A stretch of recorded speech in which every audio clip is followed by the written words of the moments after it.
What is up? It is your boy APFC. I am back again. If you have not seen my video analysing the Pablo Mari signing for Arsenal that's just been confirmed, please do go and check that out. But today I am discussing the apparent impending signing of Cedric Soares from Southampton. He is a player that has a lot of Premier League experience, and there has just been reports coming out that we are going to confirm a loan signing until the end of the season with an option to purchase, apparently on a 4-year deal at the end of the year and at the end of the season. And by purchase, I don't necessarily mean a fee, because he is a free agent once the next window comes around. He's been at Southampton for about 4 seasons, although he had a brief loan spell at Inter Milan.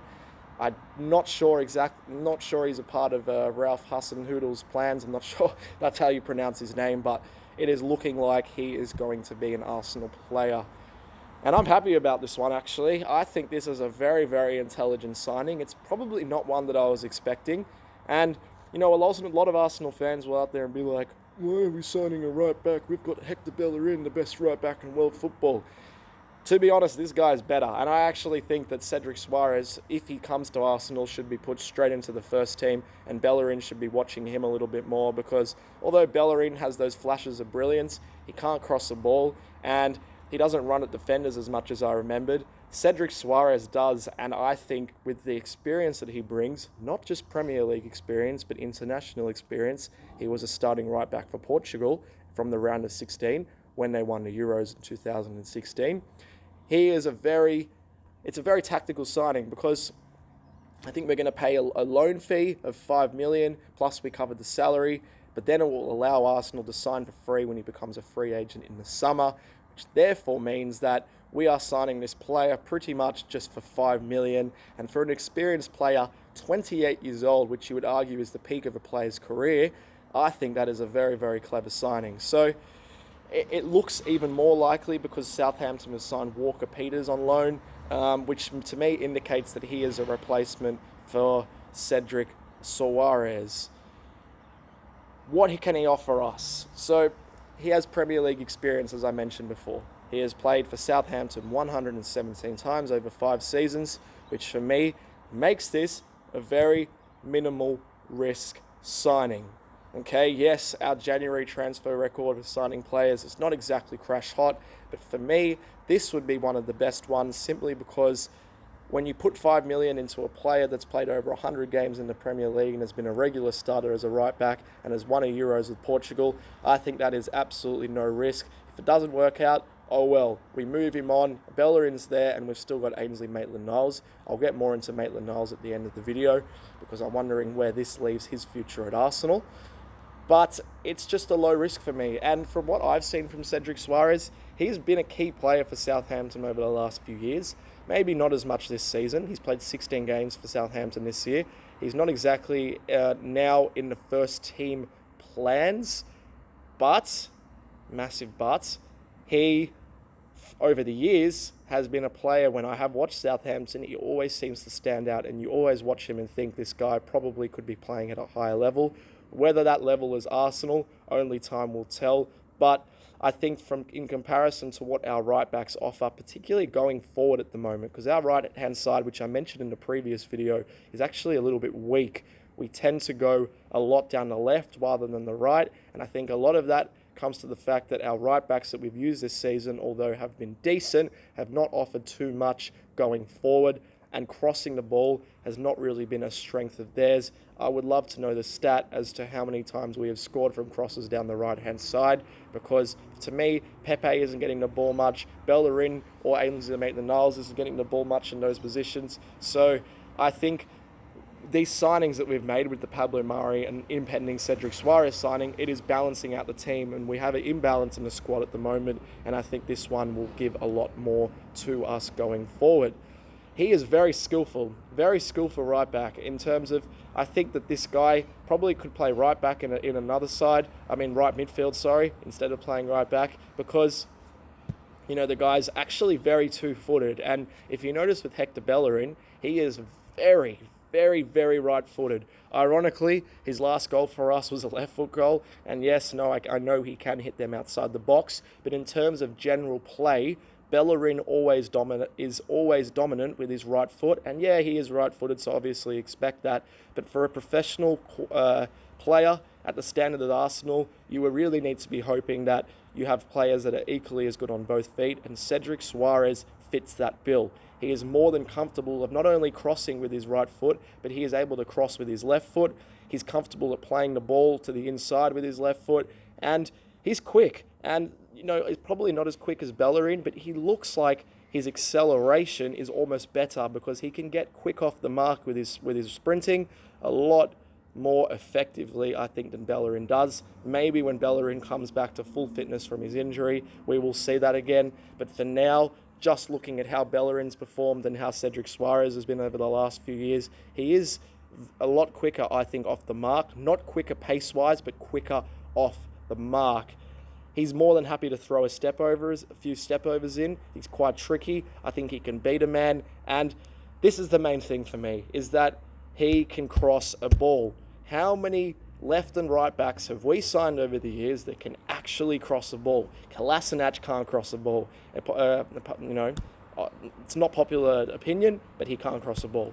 Bellerin, please tell me if you actually think Bellerin can cross a ball, because when do you actually see most of the time Bellerin beat the first man when crossing, in respects to not beating the player one-on-one, but crossing the ball in? He doesn't beat the first defender. Defender always, about 99% of the time, either heads it away or clears it away, and I don't think Bellerin makes the right decisions with crosses. Because Cedric Soares is better at crossing the ball and can cross with his left and his right foot, it makes him a much better addition down that right-hand side.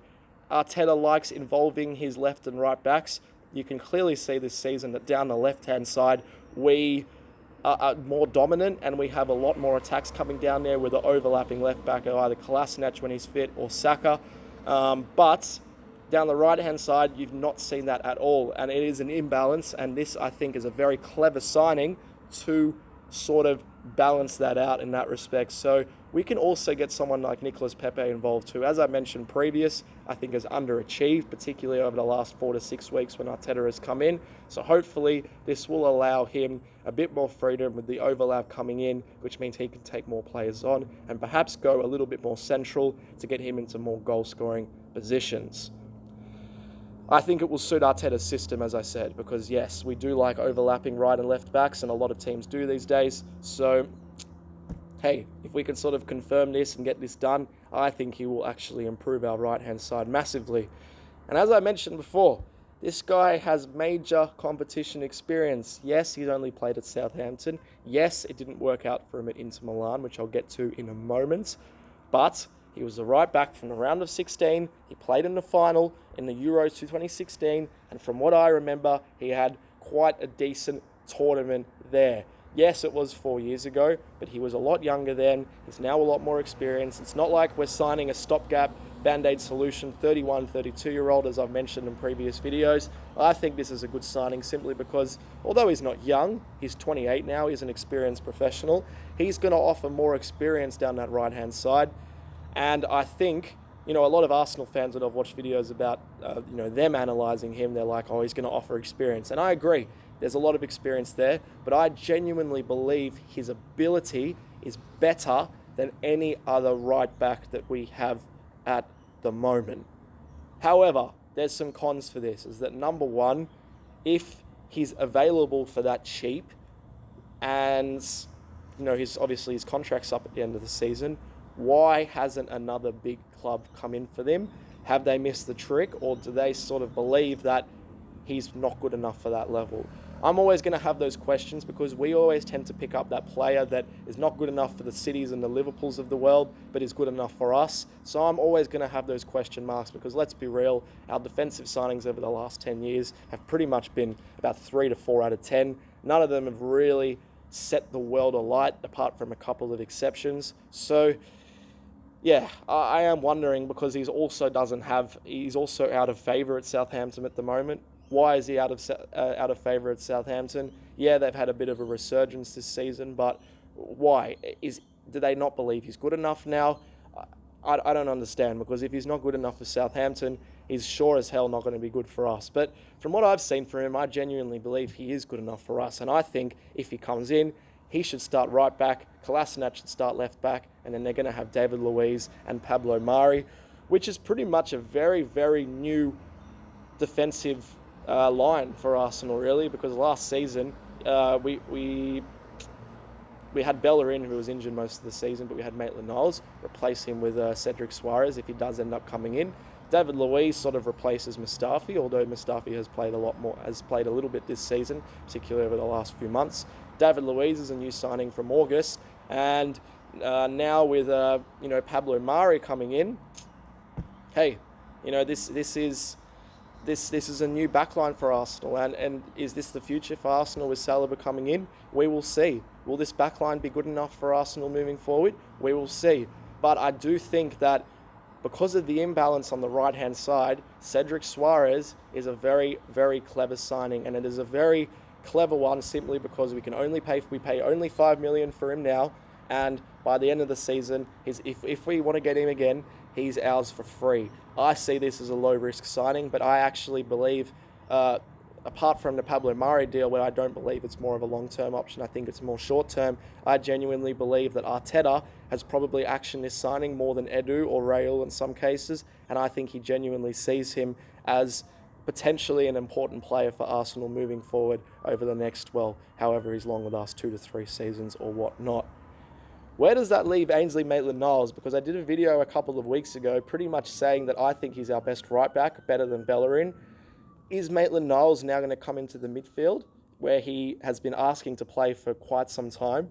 Or is his future at Arsenal up? Because we will now have 3 right backs if you include Maitland-Niles as a right back, which means that, 2 people are going to miss out. And for me, I can see Bellerin being more so of a first or second string player rather than Maitland-Niles. I think Cedric is a better right back than Maitland-Niles. So where does that leave us with him? I don't know. I think he will stay at least till the end of the season, but it will be very interesting to see if, because Ceballos has not been playing as much and it looks like his loan is going to end at Arsenal soon, I'm wondering that does he see Maitland-Niles as a player to come into the midfield and make that position his own? Only time will tell. But from what he can offer Cedric Soares with his overlapping runs, his crossing with both feet, there is still that concern defensively. I think sometimes he's more comfortable going forward than defensively.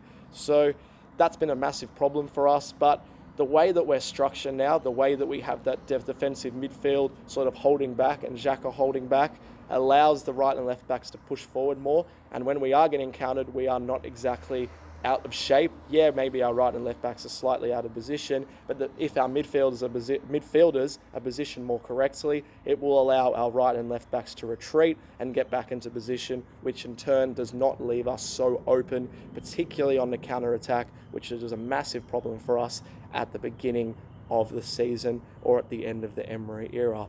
So that's pretty much all I have time for the video today, guys. Please leave in the comments if you believe that Cedric Soares will be a good fit for us. Personally, I think this is a very clever signing, and I'll talk to you guys soon. Thanks for watching.